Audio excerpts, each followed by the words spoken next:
Let's have a listen. There won't be double time no more on Sundays. No legacy pay, just more unsocial hours. And one thing you should know, you should tell them where to go. Do they know it's Christmas time at all?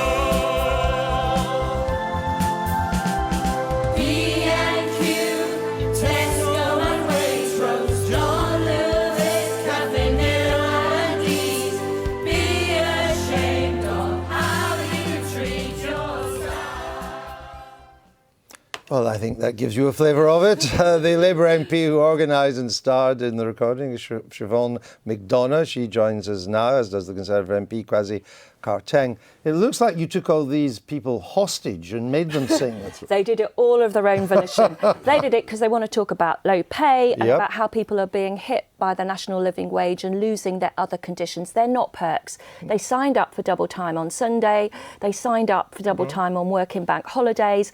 And there's a group of people out there who are really angry that they've lived by the rules and they are not being treated right. And Kwasi Kwarteng, that's right, isn't it? I mean, regardless of the aesthetics of it, the message, the message is quite strong. Eat has stopped paying staff during lunch breaks. Marks and Spencer's has removed premiums for working Sundays and antisocial hours.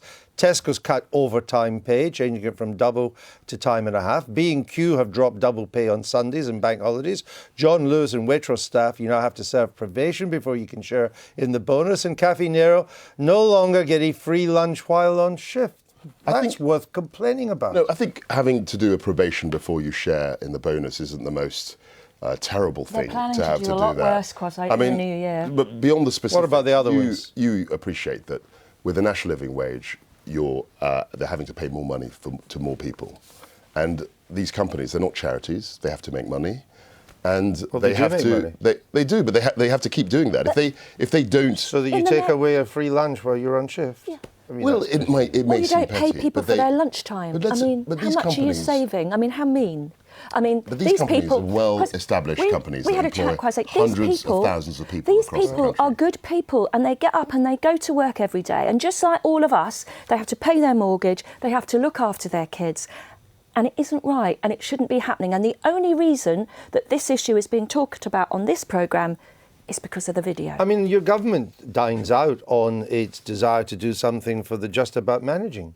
Well, that's why we've increased the people who are wage. Losing these perks, or not perks in some cases, actual conditions, they are just about managing, I would say, and they're losing out. No, but what the government has done is taken hundreds of thousands of people out of tax. We've increased the personal tax allowance from 6,000 in 2010 to 12,000. So to say that the government is not doing right by people who are struggling is completely false. I hope through your help that the boards of these companies will think about it, look again at their next board meeting, and if they don't do anything, that Theresa May will look at closing the loopholes that make this possible. Are you worried that this may, because these are quite, they're well-liked companies. Yeah. And they're great companies. Are you worried that this it plays to the narrative that Labour's anti-business? Yeah. Not at all. I'm as kind of new Labour as you get in the PLP. True. I'm doing this. Good to see you still around. And hopefully, unless the Boundary Commission have their way, I'll be around a lot longer.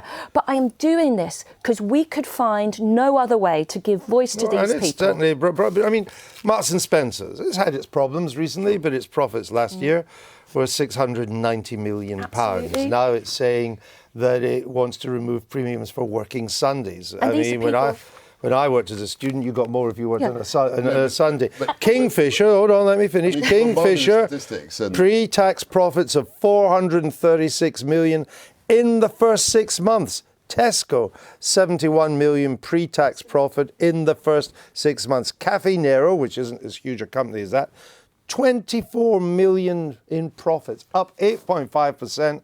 And now they say to the staff, you can't have a free lunch when you're on shift, and it must cost them peanuts. So the idea is that you want to penalise successful companies. I mean, no, just that they should look after the people who make them successful. And forgive me, on the Sunday point, When you were a student, I dread to think when you were a student. I don't know what time.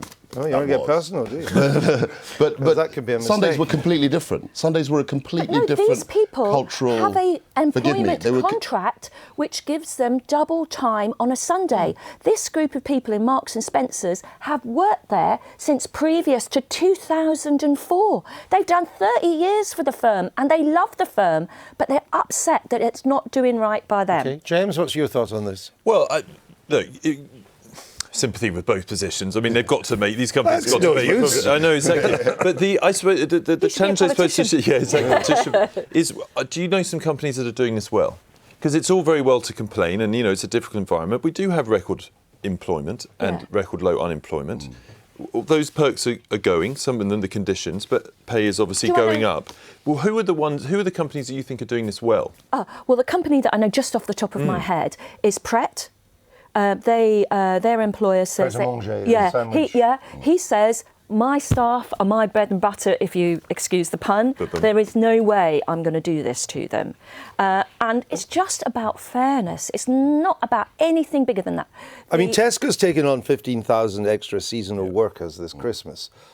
And maybe they're doing that because of this kind of environment, and that if you force them to carry on paying these perks, they may not take on so many people. But what we're talking about is the people who already have the contracts that give them that. And they're taking them away by just a 90-day consultation. Well, when wages have been squeezed for so long, you would think that good companies would want to look after their people. But we can't have it both ways. I mean, as James said, we've got record employment. We've got, there are more people working today in Britain than ever before. But you can't simply sustain that by increasing wages all the time. Well, this isn't about increasing wages. This is just about anyway.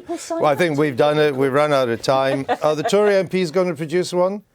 It would be worse than that. They should. Yeah, the singing wouldn't be so good, I don't No, well, you could do Pump Up the Jams, because it looks like they need some help. How long did that take you? 3 days.